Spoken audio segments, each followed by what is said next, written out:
What's up, guys? Claudio Valtavia here with the Think Real Estate team. As usual, I'm here with my partner in crime, Erica Osborne. I'm over here on my screen.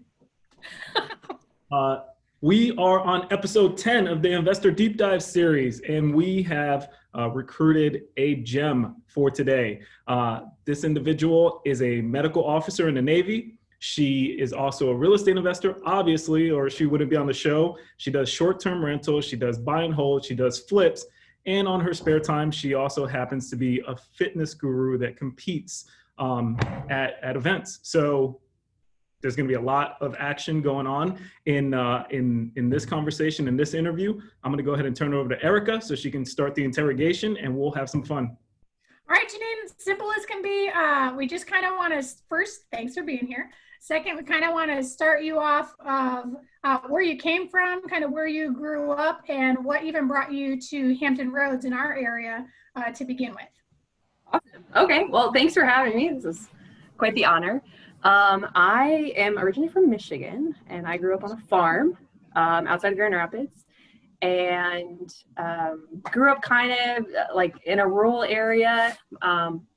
My parents didn't own any real estate outside the farm that we lived on, and they actually rented out the farmland for other farmers to farm, I guess. And so went to high school, the local high school, and then went to college in Grand Rapids at Aquinas College and got my international business degree, and really wanted to be out into the world. And this was I graduated right during the recession, so 2007. And, just kind of was like, oh shoot, well, what do I do now? I can't even find a job. So I was preparing to move again. And instead I happened on a chance to apply to an insurance company, got hired there. So that was kind of my intro into healthcare, and then started at the University of Michigan for my MBA with a healthcare concentration, and was working full-time and going to school part-time. And then I graduated, and I started to apply not only within the company, but it was a union environment. So someone was going to have to die or get fired in order for me to go anywhere there, even though I was graduating with this degree that I just spent a lot of money and time trying to get. And it just so happened that every place I applied would be like, well, you need, 5 to 7 years of experience. I'm like, how do I get this? I'd been working already at that point for 3 years. But I just didn't have the right qualifications. But one of the blessings of, graduating college, finding a job, even though it wasn't in international business, it wasn't really what I thought I was going to be doing, gave me the opportunity to get educated. And I bought my first rental property at that point. And then to kind of fast forward the story, and I'm sure we can go back to like those first couple of properties. We will. But I ended up the last semester of my time at University of Michigan, I met another officer who wasn't an officer at that point, but she was telling me that as soon as she graduated, she was going to commission in the United States Navy. And she kind of told me about it. She gave me the recruiter's information, and it just was, I was like, well, this is it. Like, this is how I get all this experience. And so I called the recruiter, and it's generally like pretty a competitive program. And for whatever reason, like I got my commission like right away. So I graduated and then commissioned in the United States Navy, worked for like another month before I went to officer school, and then moved out of Michigan and haven't been back since. And that was 10 years ago. And then how I got to Hampton Roads was I am in the Navy, and I got sent on shore duty to Norfolk after my orders got canceled to go overseas again. I thought I was gonna have to have surgeries. So that's like the long story short, but I got sent to Norfolk and met Melanie. And we kind of chummed around, and I decided while I was there, I was going to get my real estate license. It was something that I wanted to do for a long time. It just never had crossed my mind. Like the stars were aligning, and the time that I was in Norfolk on shore duty was the perfect time to do that. So. Well, it feels like you had a lot of divine timing, no matter what. Michigan native myself, Grand Valley State alumni. Oh, nice. Right here. So I can definitely appreciate your Michigan roots, and I can appreciate getting out of Michigan and not necessarily going back, even though I love to visit my family there. But that's pretty much it. I like to visit them in the beautiful summer there and enjoy it, and then get the heck out of there. All right. So you had some, well, I mean, first of all, the hiccup is you needed experience in order to even use your degree. But how, like, and a lot of people in the corporate world feel that same pain coming out of school, where all of a sudden now the jobs you need, the technically entry level jobs you need experience for, it doesn't really even make it doesn't make a whole lot of sense. So it seems like some divine timing there to get your butt into the Navy.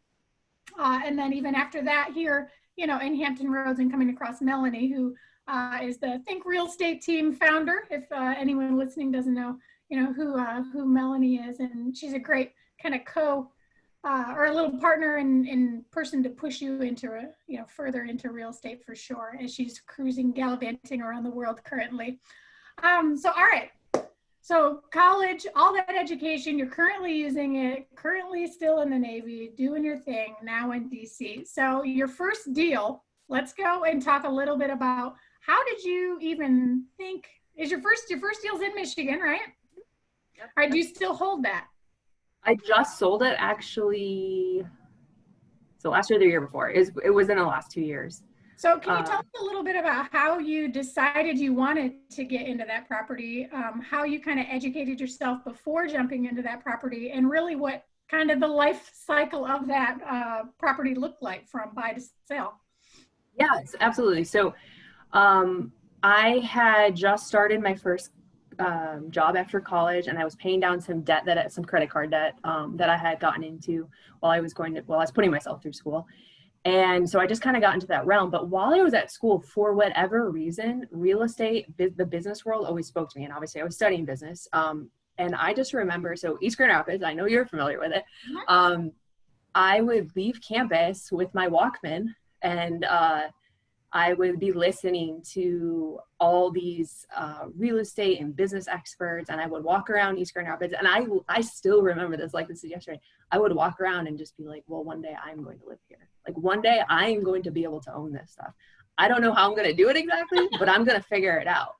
And it just gave me goosebumps thinking about it. Like I just knew that was the realm of which I wanted to be in eventually.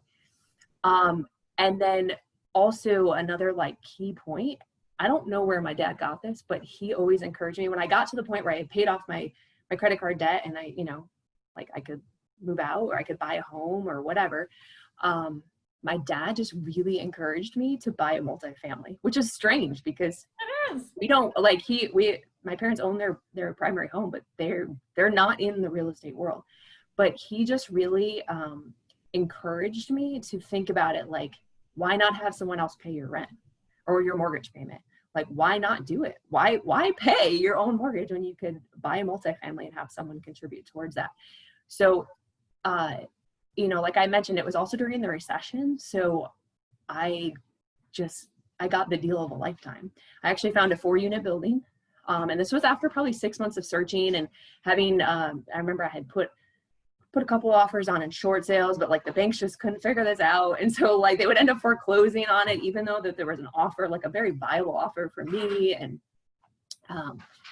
I stumbled upon a 4-unit building, and it was a brick townhouse, like solid. It definitely needed some work. You know, it was kind of like not in the best area of Grand Rapids. Now it's like in a super clutch area of Grand Rapids. Yes. And I just moved into one of the units, and it was me trying to fix it up and not knowing anything about certainly construction, remodeling. Like I just, you know, I wasted a lot of time and money on things that looking back, I'm like, well, you know, but I didn't know better. But that was the best education I could have ever put myself through. Certainly, you know, I paid for it in time, I guess. But like, you had time at that point in time. You had that time. So it was just an amazing experience. And so I utilized the FHA loan, so I didn't have to put a lot down. So it was 3.5% down, just like it is today. It was a purchase price of $120,000 or roughly. And out of the history of the street that this building was on, which had 4 units, all identical to mine, but all individual owners. So I think at one point they had probably been a large apartment complex or something. It was the cheapest that anyone had purchased one of these buildings for in the history of the street. And then when I sold it, I actually sold it for the most out of the entire history of the street. So full circle, like it was a great learning opportunity. I made lots of money. It was always rented, you know, and I just learned a lot from that. So, you know, I look back and I'm like, it's like one of those things where like, that was the start, but it was like probably also the best deal that I ever will get in my entire life. Like, I hope not, but like, I'm prepared that might have been like the pinnacle. Unicorn, huh? What made you want to sell it? I sold it because in the military, you know how, what's it called? The homestead exclusion. Okay. When you sell property in the military, you actually get, instead of 2 out of the last 5 years that you have been in a property, you get 2 out of the last 10. So I was coming up on the 10-year mark, and I was like, well, I did live in it. So if I don't sell it now, potentially I'd be giving up some of these capital gains. The market was on fire in Grand Rapids. So I just kind of was like, well, I think the timing is about right. I can take this cash. And I had just got my real estate license, and I was kind of playing with the thought of like keeping your money moving. So I was like, I have access to other deals, especially now being, you know, within the investor community and having a real estate license, access to MLS, like I can see other things. So maybe it's just time that I kind of cash out on that, take all the equity out and start putting it in some other places. And so that's kind of what I did. But that was really the only reason. I still think about it like now, and I'm like, especially if you look upon a recession, like if I ever saw the building for sale again, I would consider going back and buying it, or anything else on the street. So question for you. So in this time frame that you purchased the house, it was kind of similar to what's going on right now. Chaos. Everybody's losing their minds. You know, the stock market, now it's not tanking, but back then it was tanking. People were losing their homes. And here you are, you know, still in college, right? Like, hey, I'm going to go buy an investment property. There were probably people around you in your ears, like saying, hey, like now's not the time to buy, now's not the time to buy, but you push forward anyways. Can you kind of walk us through that mindset? Actually, I don't, if those people are around, I don't remember them. So well, you also had your dad very loud, like an important figure in your ear being like, this is a good idea, you know? Yeah. And, you know, maybe it was like the age, because when I bought this, I was 21. So maybe it was the age, like, and not having friends who like thought they knew better, or having friends who wanted to give an opinion. But you know, kind of like I mentioned, I was pretty business minded, and even though I didn't have any like real estate mentors at the time, or really even any business mentors, you know, I think I listened, like I mentioned, like I would go to the library and get, you know, anything I could on CD, any you know, audiobook on CD, and I would read. I mean, I've been a member of Bigger Pockets. Like I feel like I'm like an OG on Bigger Pockets. Founding member. It's been, I mean, I want to say I had found out about it within the first at least 2 years of it being a website. And so like I would at various times like kind of jump in and out of that platform and learn from other people.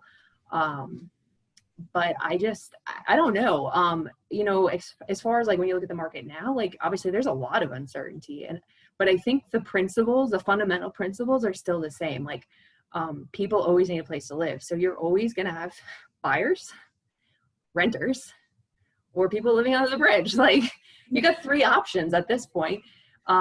So I think that in and of itself, like unless we go to a complete socialistic system where like government is providing you housing, you are going to have those things. Now, I think you have to be a little bit more conscious of like if you're paying a premium for real estate, in DC especially, I'm thankful we were able to find a place, but I was really worried that we were going to end up, when I moved up here a couple weeks ago, that I was going to end up having to rent, just because the market is on such a tear to the upside, which is great if you're a seller. But it's terrifying if you're not familiar with the market and stuff is going for $20,000, $30,000, $40,000, $50,000 over asking, and you're already talking, you know, $600,000+ purchase price. So I just was like, well, I don't think I'm going to be able to get like a single family or a townhouse here. Like, it just so happened the place I bought had been on the market for a while. It was, in my opinion, pretty overpriced. And I, you know, again, we can talk about that later, like how I got this one under contract, but, you know, like people will always have negative things to say about things, especially they don't understand. And what I found, especially when it comes to real estate, like I don't listen to a lot of naysayers, but I have had people make comments to me like, oh, I just you know, either they don't understand, or they think because they know somebody who had a bad experience, or they themselves had a bad experience because maybe they didn't, you know, it's really, things just can go wrong, but a lot of times it's an education piece, that maybe they just didn't know something that could have made their life abundantly easier. And I just wanted to share that little nugget of information with you. I've had plenty of people, be that person in my ear. And there's also like some adage too that, like, don't take advice from people you don't want to be. So I do remember that. I try not to, especially like financial advice, which in the military, interestingly enough, you have a lot of bad financial advice, and just, you know, we don't teach financial education in school for the most part. So it's kind of like whatever you figure out. And unfortunately, like the rhetoric is like, if you can afford the minimum payment, you can afford it. You know, that's just not how I live my life, or buy rental property. Which is excellent. For the millennials that are, the young millennials that are watching this, a Walkman was something that you listen to music on. I feel like though in 2007, Janine, a Walkman, like, well, it was like a CD Walkman. It was like the big, so I'm putting up my hand because I had that like pocket you could like carry it in your hand with. A CD is a compact disc. Again, you had to insert into something in order to listen to. And a library is a place that has books where you do. Yes, or books on tape, or, you know, something, or tape, I mean CD, books on CD. Nobody will even know what a tape. Well, and for a long time you couldn't, because again, like I'm thrifty, so like you couldn't, there wasn't a thing where you could like go to the library and download the book. Like if you went to the library, if you were getting content from the library, you know, it was coming on either a tape or a CD, and, you know, obviously things have evolved. When I lived in Orlando, the library would deliver books or CDs to your house if you lived in like downtown Orlando. So my roommate and I, we would, any CD that came out, they just happened to have it. And we're like, so we just started ordering all these CDs and illegally ripping them, I'm sure, you know, for our own MP3 use at that point in time, or any book that, you know, we just had the library deliver it to us instead of go and purchase it. I'm all about saving some cash where I can. So I can, and I can get through more content if I don't have to pay for it. Like, so if I'm borrowing or whatever, and again, like I move a lot, so I tend not to buy books. So it also like helps my case that like now I can. I just like the visual of you with your Walkman. I'm picturing like the yellow Sony Walkman, and you just have the headphones that have the thing. Well, you know, I mean, I don't even have to like, it's like goes without saying that like these weren't like Bluetooth headphones. Like I'm connected to. They were full headphones with giant, not the Beats by Dre, even just the skinny one that you can adjust. Oh, yeah. I love that. I love that. All right, so we have first project. Take us to the timeline into your next project and what that project looked like. How long did it take to get there, and how did your investing strategy change at that point in time? Okay, so like I said, I had this 4-unit. I moved in. It took about 5 months or so before I even got my first tenant, like before I could like figure it out. And then as I got more in there, like I, you know, got better at it, kind of, it really took a long time before I like got through it. You know, I'd get so excited when I would find someone who wanted to rent it. It was like, oh, you know, you can pay me your first month's rent and you're breathing. Okay, you're qualified. So I kind of got through there, but then I was looking at the market, and again, this was less than a year after. And I was like, well, if I move out of here, I can actually go buy something else and I'll make more money if I move out and do that. And I actually had gotten roommates too. So like that house hacking that you hear about now, like that's been a thing for a long time. They're just you house hacked the crap out of that with, you know, the other units and additional roommates, you know, in your unit. That's amazing. So I ended up finding just, again, another foreclosure. And this was the point where like, when I'm calling the banks, they're like, you're not going to be able to qualify. And, you know, I was an idiot with taxes, and I didn't actually realize that like, you're supposed to report all of your income. And if you don't, I mean, obviously there's reasons for like not reporting it as far as like, you don't want to pay taxes. I get it, but it's an American duty to pay your taxes. So I'm not saying evade your taxes. But when you don't report this income on your income taxes, it makes getting loans very difficult. So they didn't quite buy that. I was like, no, what are you talking about? I can show you bank statements, all this money I made. It just didn't put it on my income tax. So they didn't like that. And I was looking at very low priced properties because, again, this is also still in the recession. There's a ton of inventory on the market as far as foreclosures. And they were like, well, we're not even going to give you a mortgage, you know, unless it's like double what I was looking to spend. So I was like, I had to think about it and I had to get super creative. And these are like one of those things, like I'm hesitant to tell people that I did this, but this is just reality. I found a property for $18,000. It needed a complete remodel of the only full bath in the house. And just it, like they had smoked in it, had maroon mauve carpet, you know, and it was a foreclosure and it'd been vacant for a while. So it was not pretty, but it was $18,000. And so I was like, okay, how do I come up with $18,000? So that's what I did. Did a ton of balance transfers on my credit cards, a few $1,000s each. 0% though, not trying to be an idiot, but so I did that. I took out like a personal loan. I want to say it was like, not Lending Tree, but like something that like, it was a very new online, like peer-to-peer type platform. But I don't remember the name is evading me. I think that was maybe like 12,000 of it. And that was like a pretty high interest rate. I mean, well, high for the time. I want to say it was like 10 or 12%. And I used a little bit of the cash I had. And I think that was mostly it. It was like a combination of like balance transfer, credit card promos, and then this personal loan that I took out because I didn't really have another option. So it was like either figure this out on my own, but the banks are definitely not going to give me a mortgage. And you know, now, like knowing what I know now, like, yeah, almost no bank's going to give you a mortgage for $20,000. It's literally not even worth their time. And so I bought it and then spent about $5,000 fixing that up and then lived there, brought my roommates with me. And so again, like now I was paying some higher interest and, you know, it's like not amortized over 30 years. So the payments were higher, but I lived there until I left and joined the Navy. And so, yeah. And then I ended up selling it like a few years later. My sister had moved in and had roommates. And so I was actually making decent money renting it, I guess, by the room. And my sister was like property managing it for me, but she was living there for free.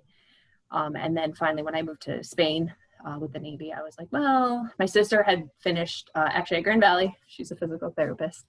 And I was like, oh, I don't really want to rent to people I don't know because it's an old house, you know, it's built in the early 1900s. I was like, you know, God only knows what's going to go wrong with that house. And I'm going to be halfway around the world. So I was like, I'm going to get rid of that one. So I sold it. And now, you know, I was probably 2014. And if I still owned it, it would probably be worth like 5 times what it.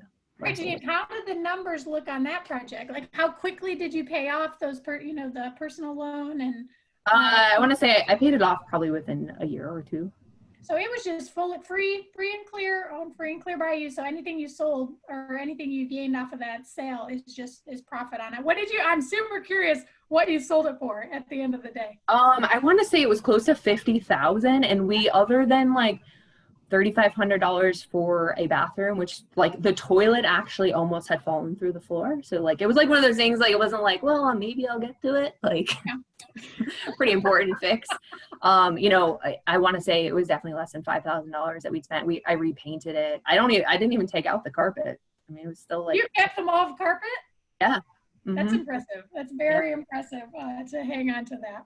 I guess so it's deep cleaning, you know. Did you do all the work yourself or did you have contractors come in for the quad, you know, or for that house? So for the quad, no, I didn't do any substantial improvements to it at all, you know, like putting some GFIs in there. And I had done a lot of Section 8 rentals out of there. So there's certain things that you had to make sure that are always working, like GFIs, or, you know, make sure the handrails are, you know, totally secure, stuff like that. But other than carpet, which, you know, I wasn't installing myself, carpet and paint, that was like pretty much and every once in a while an AC unit. I might have ended up changing out all the AC, or not even AC, because, you know, you don't need AC in Michigan, the furnaces and water heaters. And that was over 10 years. So not a lot there, but the house, I had it contracted for the bathroom, and this was like so before like really YouTube was even a thing where you could just like look this stuff up real quick on how to fix stuff. So anything that was like more than like painting, I just didn't do. So I got away with not doing a lot of things just because it was outside the scope of what I could do at that point. But yeah, the bathroom, I ended up having a contractor for. These two deals, you're betting 1,000, right? Yeah, you're doing well off of those two deals.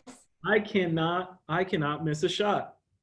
What did you learn in that time space over the course of these two deals? Or was it like, hey, I was just born with this gift and I'm just going to continue doing what I'm doing? So, interestingly enough, it was kind of like, okay, like there's nothing like inherently hard. I think, just the biggest difference between me and anybody else is I just took that first step and then I took another step. But I would definitely say at that point, like my career in the Navy started. And so me leaving gave me a perfect opportunity, the time and the space. So kind of really like set myself up financially, like pay off all their debts and on all those other things. And I left them, one with my sister who had lived there. And then my dad had managed the 4-unit for me. And so I just kind of like went on with the rest of my life and went overseas and did some other things. So actually, when I came down to North Carolina, I did buy a house here, or not here, there. And, but it was, a house for me to live in, and it was very intentional. And I knew when I bought that house, I was like, I really don't think this is like an investment. Like, I didn't even look at it like this is an investment. Like, I'm going to sell this in 10 years. I just was like enamored that I could afford to live in such a beautiful house that was completely redone. And like, it just was so much like beyond what I ever thought that would be possible if I had stayed in Michigan, that I was just like, oh my gosh, not that I've arrived, but like, I just can't believe that this is my life, that, that I can be in something so beautiful. And so then after that tour, that's when I went overseas and just kind of living the Vida Loca. And just enjoyed being over there, and then kind of came back and was like, okay, well, now what do I do? Like, do I sell some of this? Do I try to buy more? But it was never like, oh, I can't do this. Cause even when I was in Spain, I had thought about buying other things, and I would get on, some of the websites, or, would have the realtor I used in Michigan send me some stuff every once in a while. But it was just like, you just don't know. You're like, well, you kind of get a little passive or with it, like thinking like these deals will always continue. I think that's kind of how I saw the market. Like, that these deals will always be around, and that like at any point I can jump in, which, there's some truth to that, but like you do have to be cognizant of the fact that there are certain opportunities that come along that if you don't take them, you might not get them again. So that's kind of what I learned, because when I did come back to the States, it was like the market had really started picking up, and I was like, oh my gosh, all this stuff that I saw that I could have bought, for 50% less. Like, why didn't I do this? But, that's just the nature of the business. Yeah, and you could always see it, the hindsight, on the back end of where you were doing other things, fulfilling other, pieces of your life, and you can always jump back in, you just, the criteria is a little different as the market kind of shifts and it moves around. So, all right, you're back from Spain then. Is really when you come back into the real estate investing, like actively being in it, right? So you arrive in Hampton Roads after Spain? I was actually in Quantico for a year, and I had looked around, and because it was a year, I had looked at a couple of places to buy, but I was like, I don't know that I'm going to be able to stay here, so I don't think it makes sense. And, the price point is much higher than what I was used to, not only in Michigan, but also North Carolina. I was like, I just don't know that this is right. I thought I was going back overseas, so I was like, okay, I made the right decision. And I really took the thought of going back overseas to try to, I didn't take it well, because I literally had just come back and then was going back in less than a year. And I just really thought about that, like why I was like kind of upset. Well, one, I love America, and I want to like get to enjoy this country. But the other thing was I was like, I really, it kind of like stirred something up inside. Like, I really want to buy more real estate. Like, I want to own more. And it's infinitely more difficult if you're not in the country. Not impossible, definitely not saying it's not possible, but difficult. And so when my orders got canceled to go back overseas, I was like, all right, this is it. Like, this is my opportunity to kind of rectify this again. So I was there in Quantico for a year. Then this was like summer of 17, maybe. Then I finally made my way down to Hampton Roads. And then it was kind of like, I met Melanie the first week. She posted on Bigger Pockets. She was having a meetup. So the first meetup I went, and that was kind of really like where I started looking at it. I had actually had a place it was on the beach. I had it under contract for a long time, but it just needed a lot of work. And it was kind of like one of those things that, like, when you move someplace and you don't have a network, it's very difficult. Yes. It gets very difficult to try to do any sort of flip or construction or whatever. So that deal ended up falling apart. And then I actually had rented a place, but I was still looking with the other realtor and Melanie, and we'd kind of go back and forth. And so finally I found one right in Ghent. But I actually had no intention of ever living in it. And I bought it as an investment, and I just so happened to live down the street.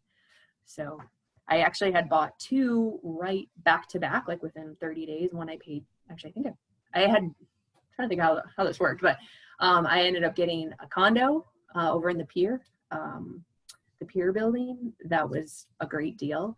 And then got this other condo, a basement condo off of Graydon, and they had actually run a short-term rental, and that was kind of where I thought I would be, like, kind of pivoting to. Like, I was like, if it was already a short-term rental, like, it's probably still viable. It just was like very dorm-like, and I was like, I can do this better. And so I bought that one, and then converted it into a short-term rental. So you lived at the one in the pier, right? Mm-hmm. And then you, all of a sudden now your strategy flips. Boom, short-term rental. So tell us about the education gap, not necessarily in the gap, but the education process to getting into then now running a short-term rental, which is a business, in its own. Yeah, so I had just, again, like, I used that year that I was in Norfolk to really kind of like develop myself as a person and like kind of read up on some different interests that I had. Got my real estate license, but also, like, I had just so happened to start finding, I think it was YouTube channels. So I just happened to come across a couple of different YouTube channels that I just thought were very helpful to increase my knowledge, but also like just my familiarity and like feeling okay, like that this is definitely a viable option. So like two of them were like, I think Airbnb Automated, which is, he does like a rental arbitrage type method for Airbnb, but the other one was short-term rental university. And I found those both very helpful as far as the content that they were putting out.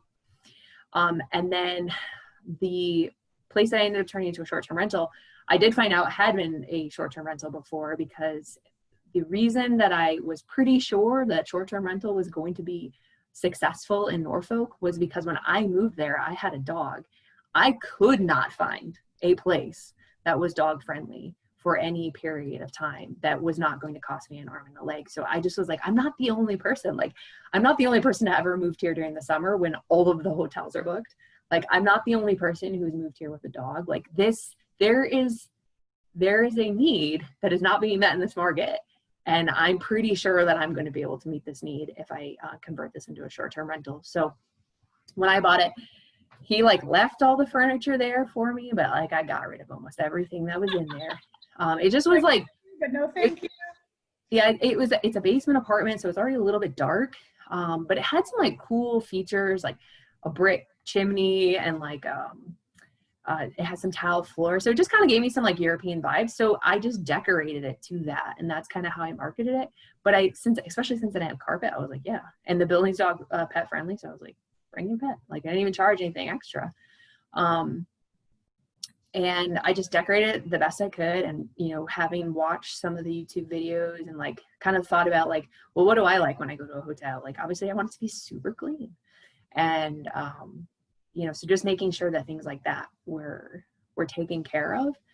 And honestly, it wasn't that hard. It's just, you have to be very cognizant of like, you have to have, if you're not going to clean it yourself, which I don't really recommend, you have to have a locked on cleaner or more than one cleaner.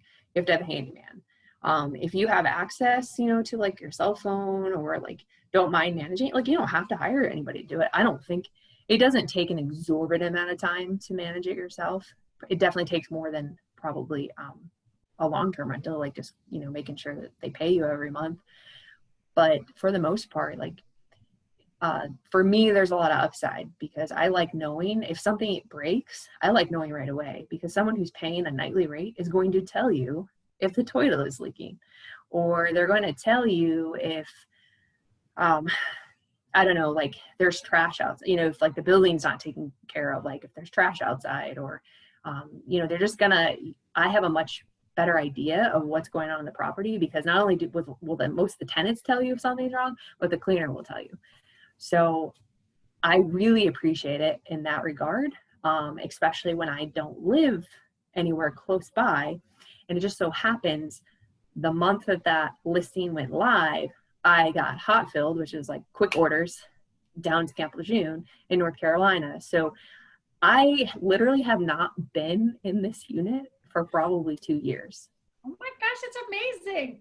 And you're managing it yourself. You haven't been there, but you are managing this short-term rental yourself.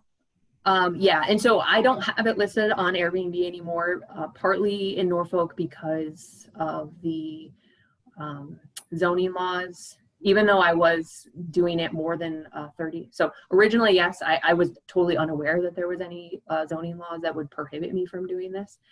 And then I changed it to having bookings of 30 days or more to prevent that. So it's not considered a short-term rental.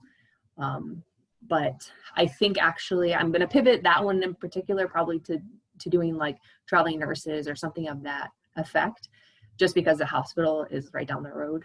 And it still produces more. So like I think about it and I'm like, okay, so Airbnb, I was getting at least twice, usually twice what I could get for rent.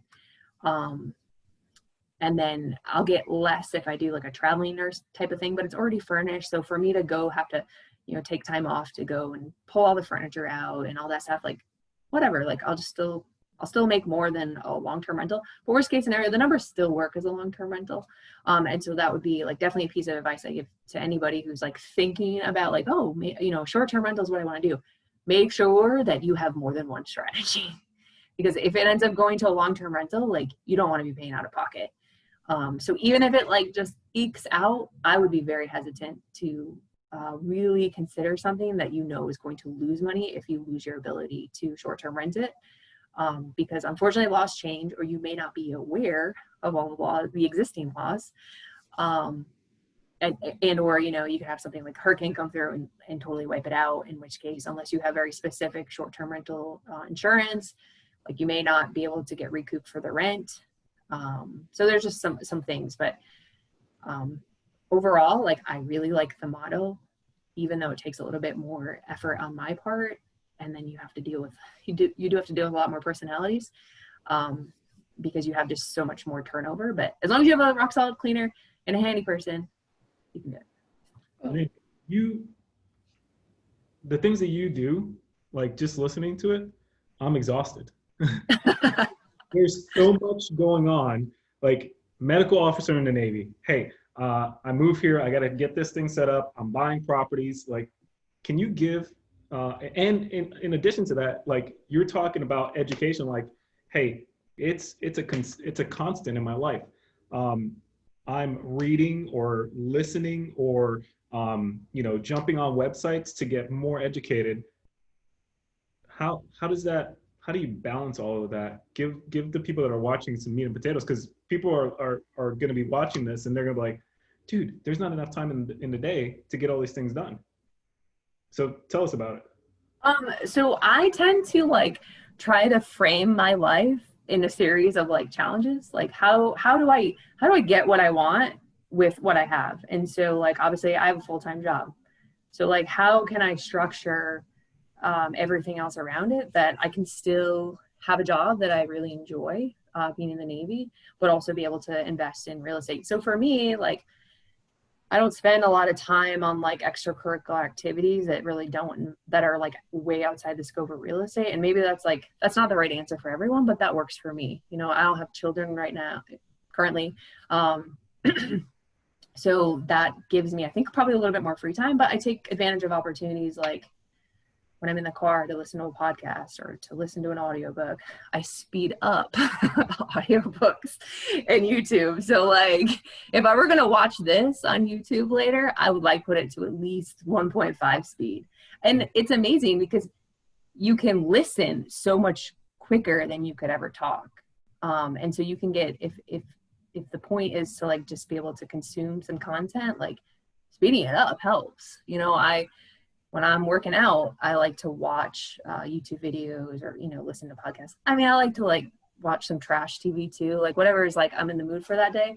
But, you know, I try to take advantage of opportunities like that. But like this time last year, I was deployed again overseas. And so I just really, I allowed myself the time, the space, and the grace to be like, how do I invest while I'm overseas? Like, people do it. I know people do it. So like, what are the best practices that I can implement in order to be able to do it? And to, you know, I'm in the military. So like, I don't always have the luxury of being able to be like, oh, I'm going to be available like for this 6-month period and I'm going to be in X spot. Like, nope. Sometimes I'm going to be 12 hours ahead or 12 hours behind.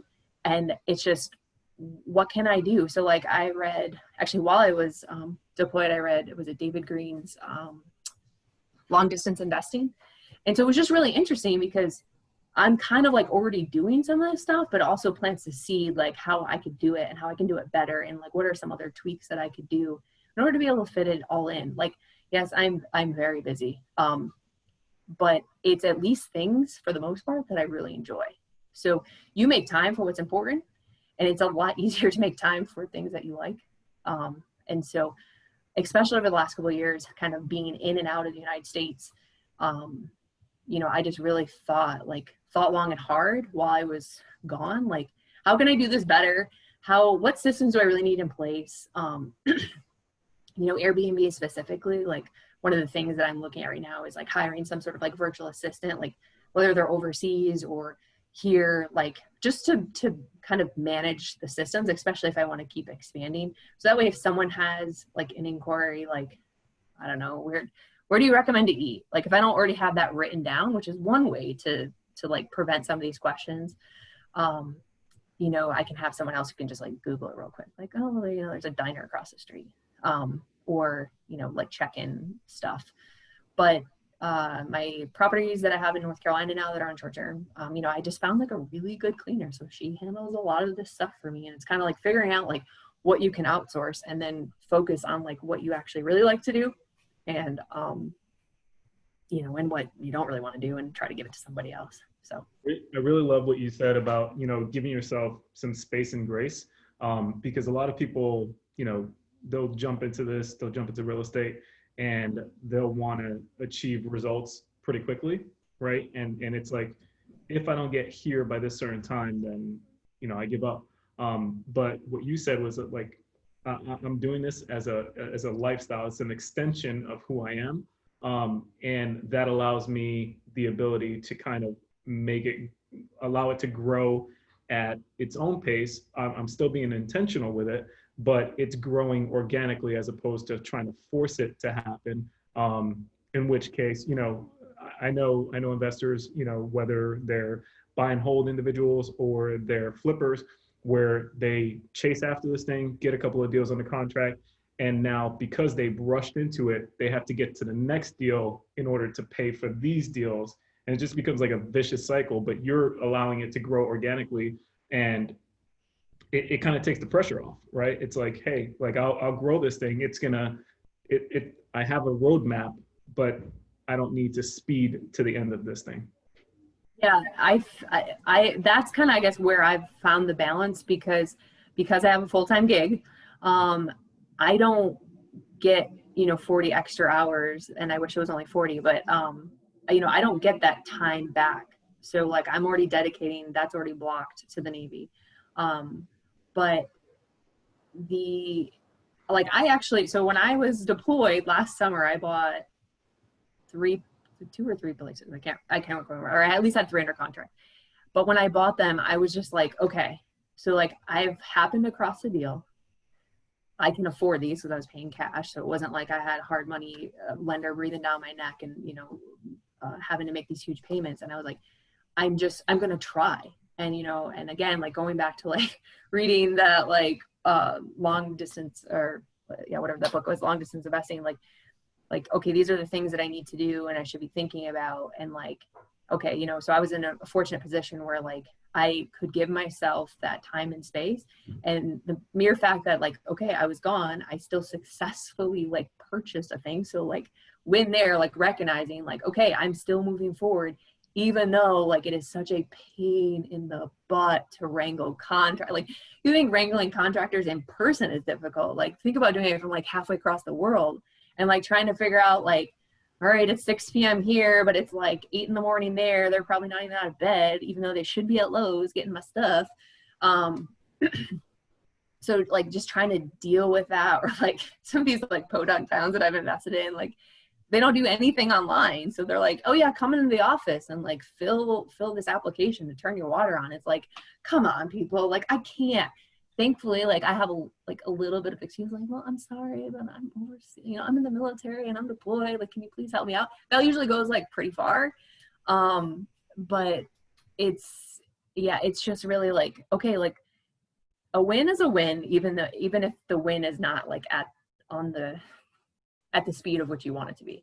So I just really I could be upset that I couldn't have like, so one that I bought maybe a month after I left, and it didn't finish like the remodel because they had so many issues with replacing this roof. They ended up having to replace the roof like 3 times. Don't ask me. I don't know. But it didn't actually get rented until like 2 months after I got home. So, I mean, it had been 8 months or so, maybe almost 8 months before I even had a tenant in there. But it was like, that's not what I wanted. If I would have known when I bought it, it was going to take 8 months, I would have been a lot less excited about this. But it's a duplex and it makes plenty of money now. You know, I, again, was able to put myself in a position where like, I don't have to make a payment on it. So like, yes, it is costing me money or whatnot, but it's not that much and it's not that big deal. And you know what? It's doing just fine now. And now it makes money. So it's not ideal, but it's also like, this is real life. And for me, it's more important to be going that direction than like you said, like speeding towards something. I would love if I had the capability of being like, all right, this is my construction deadline. Like the contractor will be done on this date, but we all know that that's not reality, unfortunately. Idealistic, so. It isn't that way. But I like what you said about, I mean, it's really just about the progress. I'm a big fan of one move forward every day, and you're going to give it your best shot in that day, and every day it's going to look different. Your best shot's going to be different every single darn day. So just even scooching, just a small little tiny army crawl in the right direction towards what you want. Your journey, though, if you think about it, and you shouldn't compare your journeys to others, but at the same time, it's really nice to see how others have done it. But your journey would seem like light speed to somebody else, potentially, even though you may feel that it's, a little bit slower than you'd like it. But it's intentional, it's on purpose. Your growth isn't accidental. You're not gobbling up crap just to gobble up something. It's very intentional. So that's why you are making, cash on your deals. And that's why your deals are successful. So right now you have Airbnb is your main focus at the moment, correct? Besides your live-in flips, because I believe you did one in North Carolina. Am I wrong on that? And then you're currently doing one, right? Yeah. So again, like kind of being intentional about the live-in flips. I kind of, again, like evaluate my life as like a series of opportunities. And like, you have all these opportunities and it's just which one you want to go after. And so specifically when I look at live-in flips, so again, going back to the homestead exclusion, most people have 2 out of the last 5 years, if you live someplace, you can, for 2 years out of the last 5 years, you can sell it with, without paying capital gains on the gain. So there are some other exclusions, which of course I am not a tax professional. I already told you I couldn't figure this out, 10 plus years ago. But there are some exclusions that if you're moving more often for a qualified reason, then potentially you can take the exclusion more often than 2 years, and again, in my case, it's because military is a special exclusion to LS10. But I say all that to know, like, when I came home this last time from deployment, I was very specific. I was looking for a very specific property, one that I could force appreciation and take some of that, because I'm moving. And when you transfer for your job, I think it's like more than 50 miles, you can take this exclusion. So I was very, very intentional about what I was looking for. And it just so happened that I was bouncing between my sister's house and a hotel for like probably two or 3 months. Plus I was working on 3 different Airbnbs. But I finally found the one that I was like, this is the one. It's going to be a great house, but I don't need to keep it. Like, it doesn't meet my criteria to short-term rent it, to keep it as a long-term rental, but it meets the criteria to live in it, to fix it up, and to sell it. So it was this nice little property right in, the downtown Jacksonville area, pretty centrally located to the base and all those good things. But it was ugly. It had been vacant for a long time. It was a VA foreclosure. And it just was very like 1990s builder basic. So, and when I say builder basic, like nice builder basic, but very 1990s still. So it had very nice carpet, but carpet everywhere. And it just had like a lot of gold light fixtures and gold knobs and green laminate countertop. And, so just needed some love. But I walked in and I was like, everything about this, yes, I can do this. So like I had to have my contractor come in and, replace the roof, and just like, I moved up because the floor plan was a little bit challenging because, they really liked walls prior to mid 2000s. So every room is like a different function. I was like, none of this makes sense. Took down a wall, like really helped the flow, the sight lines. I laid all of the vinyl plank flooring. So I laid about 1,000 square feet on the downstairs of vinyl plank flooring, got really, really good. That is like my money-making skill out of all the things that I can do. Like if you know how to lay floor, you can save yourself a lot of money. About like $2 to $3 a square foot for the labor for that. Yeah. So I have saved myself thousands of dollars over the last couple of years ever since I learned how to do that. And just a side tip, I actually just asked a friend who I knew how to do it to teach me. And I ended up actually paying him for helping me actually in my condo in Norfolk. I paid him after he helped me, just like as a, like I would just really appreciated like the wisdom that was imparted on me. And I have now taught like 4 different people, including my boyfriend, because we just did our floor here. So it's just really fun, because then if you teach people how to do it, they can help you the next time. Absolutely. Teach them how to fish. So, but anyway, long story short, I thought it was pre-COVID. I bought the place in January. I was intending to list it no later than April, because I thought in May I was going to be gone doing military stuff until I PCS'd. And COVID obviously changed that, because, actually I was going to participate in Fleet Week, New York City. So we were going to go to New York City. At one point, that was the plan. That got turned off really quick. I was done. I like hauled through this thing. Like I was working on this thing all the time. I actually took some time off of work and just like really focus on getting this done, because I wanted to, it was a lot of work, but I also wanted to enjoy it. And so actually one of the benefits of COVID was not only when COVID kind of started and they started shutting everything down, I had just finished. I was actually just getting ready to list it. And so then I got to work from home for, 2 or 3-ish months, and actually just really get to enjoy a beautiful space that I just spent a lot of time fixing up. And it just was like, for me, it was like a little bit therapeutic, because my boyfriend was deployed, and my sister actually lives in Jacksonville, but she had temporarily, and then was supposed to be temporary, and then got stuck in the country of Jordan during COVID.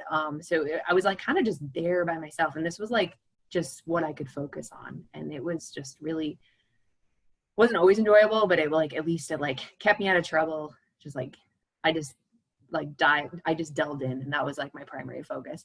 But I spent about $25,000 between the roof, new countertops, replacing all the flooring downstairs. It looked great. And I just sold it, and I made about, again, I was only planning on like keeping it for like 3-4 months. I got to enjoy it for 7 months. I just sold it last week or 2 weeks ago. But I made about $45,000 on it, which tax-free, I'll take it. Like, absolutely. It's not bad. So I lived there for free and I made money, but you know, obviously I had a lot of time invested in it. So, but it was fun. Now, Janine, how do you find your deals? Who brings them to you? How do you find them? So honestly, I just look at the MLS. You know, I have my real estate license in North Carolina and in Virginia. I tend to like the MLS. Like, I'm sure it's not the end all be all as far as like, I don't have like a good source for off market deals. Stuff that I've seen off market tends to be maybe mediocre at best. Stuff that's come to me, you know, cause like wholesaling is like, it's hard, you know, it's hard to find that. And I don't have any interest in kind of bird dogging. Plus having my real estate license makes it a little bit more questionable. And, you know, there's other like codes of conduct that I have to follow. So it's not really something that I'm personally interested in. If I had someone bringing me these deals, awesome. But what I really like about having access to the MLS is like being able to look back historically. I like to go in and like look at what the property was before, or what the comments were before on stuff that had sold or was for sale or for rent. You can see all of those things. But I find like, especially the pictures, you know, you have access to different softwares that are kind of like Zillow, but definitely probably a little bit more targeted, where you can like, you know, come up with like a rough ARV. And plus when you have access to like anything that's been listed, you know, you can come up with a legit ARV based on, you know, the parameters that you're looking for. And then other than that, so the MLS, and then I actually have bought a few things off of auctions, like auction.com, and Marshall and Hudson, I think, is the other one that I've used. I haven't done anything with that since probably the last 2 or 3 years. And I think I've bought 3. One was the condo actually in Norfolk, which was a phenomenal deal. Like hands down, again, like a great live-in flip. The other 2 that I bought, like they weren't condos, they were single family homes, and they had some structural issues that you like can't see, you know, in pictures. So those have been a little more challenging and not quite as lucrative. I would say average at best. You know, one of them in particular, like I was actually like, maybe I should just get rid of this thing. Like it's just been a headache after headache. So unfortunately, not everyone is, you know, I can't bet 100 because it's just not, unfortunately that's not my reality. There are a couple that I've bought that I'm like, oh, these things, oh. All right, how do you analyze your deals?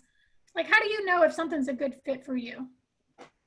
So I actually, one year, again, when I was in Norfolk, and I was like really committed to like trying to improve myself and my skills and all of those things. Like I remember I think it was New Year's, I listened to one of the podcasts or something like that. And I was like, I'm going to listen to all the BP podcasts. You know, and at that time, I think they had like 2 or 3 years in arrears, and then going forward, I'm going to listen to them all. So I did that really quickly. But I also was like, I'm going to analyze like 3 or 4 deals, just using their calculators on their website, just to get a familiarity with them. And to like kind of just really get in that mode of like being analytical and trying to think about the numbers. And so that was really helpful. I tend to be super conservative when I use those calculators. If I'm like just using a piece of notebook paper going through the deals, I tend to be not as conservative. I'm like, oh yeah, it looks great. But that's a good starting point. And if you find, you know, ask around, because lots of people have their own spreadsheets, and the BP calculators, like they have recently redone them, and I think they're a little bit easier to use, but before they're a little archaic and like not super user friendly. You have to like go back to the start if you want to change something in the middle. But just doing them. But it's really easy. I mean, if you just set like a minimum criteria, like I'm not even going to entertain this unless I can get 1% return. Well, you've just like eliminated easily 50% of what you'd even be looking at. So if you get familiar with like hard and fast rules for you, but again, every investor has different goals. So, but I would say for me, like there's no point in even me putting it into a calculator. It's not even point of me like reading the description if I already know that, like based on what they're asking versus what it's renting for. If it's not meeting that, we're kind of done. Other than that, like for short-term rentals, there's a couple of different websites that kind of aggregate data from Airbnb, VRBO, other rental stuff. So the one that I use the most is airdna.co. And so I pull lots of data off there. They have a paid section and they have a free section. And I've actually subscribed to some of the paid stuff. But I also spend a lot of time like researching on Airbnb or VRBO and like kind of getting on there and looking for an area and seeing kind of what places are listed at, looking at people's calendars to see how much vacancy or bookings they potentially have. And so I don't mind really doing that, but it does take some time. That's kind of what their paid version does. And it gives you like a pretty, their best guess as far as what stuff is actually getting booked at, what the occupancy is, et cetera, et cetera. But the best feature is the free feature, and that's called Rentalizer. And you can literally put an address in and it will give you what they think the yearly gross will be, and then the occupancy will be like a percentage wise, and what the daily rate would be. And so again, I found out this about I've maybe known about it for like a year or so, or maybe 2 years. And so I used the one that I had in Norfolk because I had that one for a year, and I put the address in, and I would have been like, I don't know, maybe this is like made up data or whatever, but that was spot on, like to within a few $100s of what they were estimating I was making was within a few $100s of what I had actually made the previous year. So I was like, okay, I mean, this is only one data point, but like, that's almost spooky that they knew it. So, so I do use that, and all these other Airbnbs that I've taken online this year, they're about 8 months into them. So I don't have a whole year's worth of data, but I like screenshot it a lot when I look up a property, one, so I don't have to keep going back to the website, but two, also just for documentation. And I will compare it to see, like, I think most of them are, I'm going to at least meet that, if not increase that. But that's kind of how I look at it. So I'll usually at least do the 1%, but if I'm looking specifically at a short term, I will verify, kind of look at Airbnb or VRBO, plus look at AirDNA, kind of see what it says. I still use the 1%, even if it's like a vacation rental. Because again, there's a lot of properties, and not every property is going to meet your metrics. So for me, the 1% is like just a real easy, like, if we can't even get here, then like we can just stop. All right, what does the future of your investing look like? More short term, or what do you got up your sleeve? Yeah, so I'm a big believer there's opportunities in every market. So having just moved up to DC, I'm still trying to figure out what they are up here, because the market is on a tear. This is an election year, but with COVID and kind of like the mass exodus of people from cities, it's like, well, does it really make sense here? But there's so many great like places to live here, and like, so we're gonna kind of see, like, we're doing a live and flip now, and I can walk to.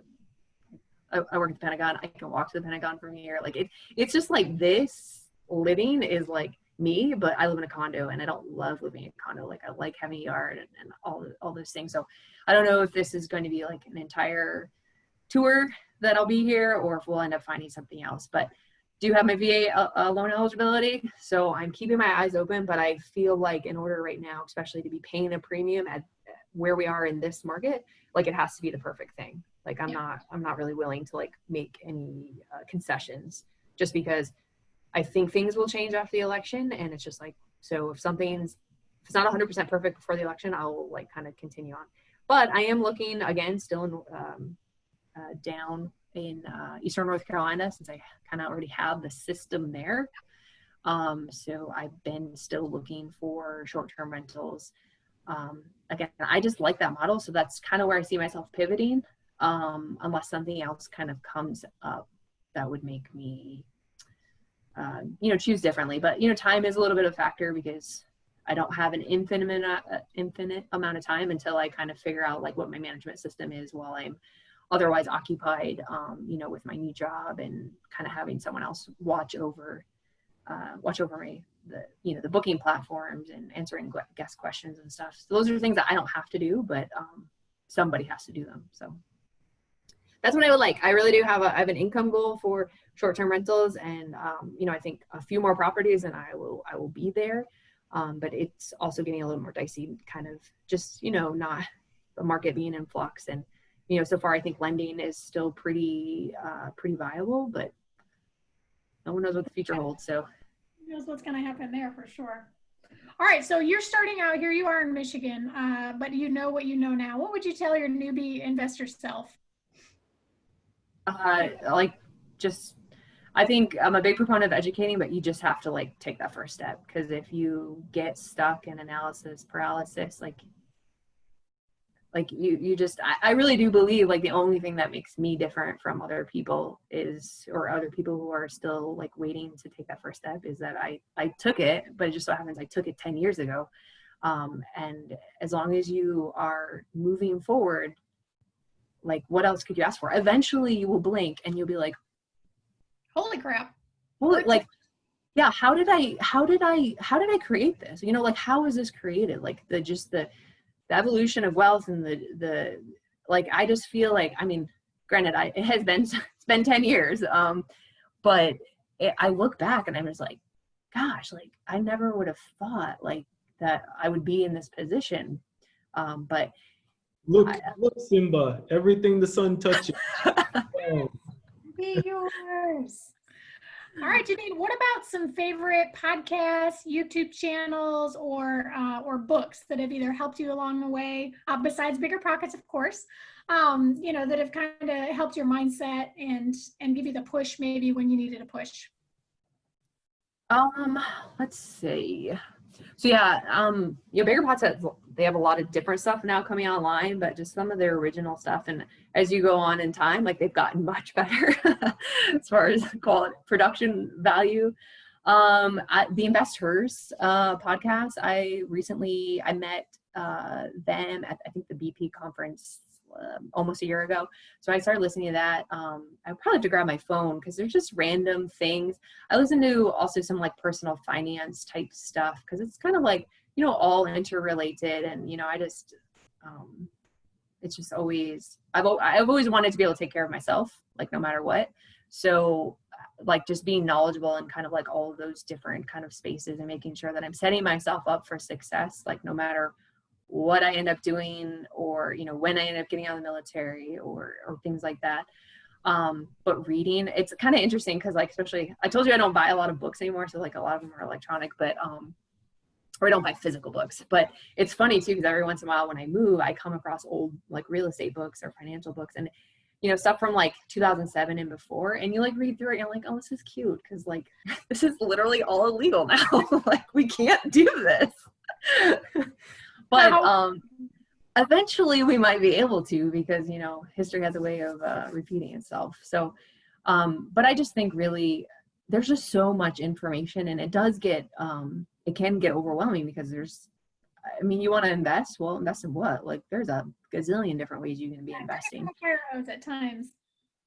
So for me, again, I kind of go with, you might as well like what you're investing in. I like short-term rental and the rehabbing to an extent. Rehabbing gets exhausting because of, well, one, if you're doing the work, it's physically exhausting, but managing people and having to deal with the frustration of people not, telling you one thing and then not doing it or not having it done on time.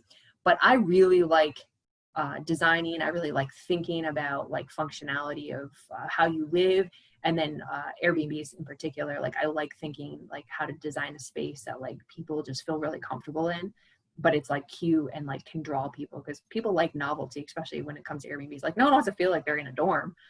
People want to feel like they're in a space that is very unique and very different from potentially what they would live in day to day. So I like thinking about those things. I just like how my brain engages when I can be a little bit more creative in that realm. So, all right. So live-in flips and short-term rentals seem to be your bread and butter right now. How could people, if they wanted to reach out to you, how can they follow your journey, whether that's following you on Bigger Pockets, or how can people reach out to you if they have any questions about anything that you're doing, or just maybe want to reach out and say, hey, how can people find you, Janine? Yeah, I'm on Facebook. That's probably the easiest. And I'm in your group, so I definitely follow all that stuff. But my Facebook name is Janine Badic. So I'm probably the only one. So Jaja, last name Badic. It's pretty easy to find me if you know how to find me. But yeah, so if want to connect, obviously I find real estate very interesting, and I'm more than willing to kind of field some questions or help out any way that I can. Well, that's awesome. Thank you so much for sharing your journey with us from Michigan and beyond. As again, a fellow Michigan gal, I love to hear that and see what Michiganders are doing out there in the world. Well, thanks, Janine. I appreciate that. I'm going to let Claudia bring us on out. But man, you dropped a lot of great nuggets on us. Thanks, Janine. Heck yeah, Janine. Here are some of the like little nuggets that I got from this conversation. So get educated, take action, stay the course. Give yourself some space and grace, and if you can buy properties with cash, like you've been able to do on some of the purchases that you've made, it allows you to be this crazy Zen Yoda master that it's like, we'll get to it when we get to it. We're still making money. It's all going to be great. Loved every part of you walking us through that journey. There, I have I am lucky to be surrounded by very strong independent women that are taking action and like setting the stage for the future female leaders that are coming up right now. And you doing the things that you're doing in the Navy, right? Like it's just being able to set that example and break any stereotypes, barriers that these people have coming behind you.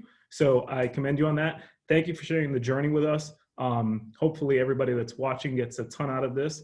If you are a real estate investor that has real estate investments in the Hampton Roads, Janine's not here any longer, but she has investments here, and you want to be part of the conversation, send us an email at info@thinkreteam.com, and that's info@thinkreteam.com. I'm Claudio Valdivia with the Think Real Estate Team. My co-host and teammate, Erica Osborne. Thank you, Janine. You guys have a great day. Appreciate you watching.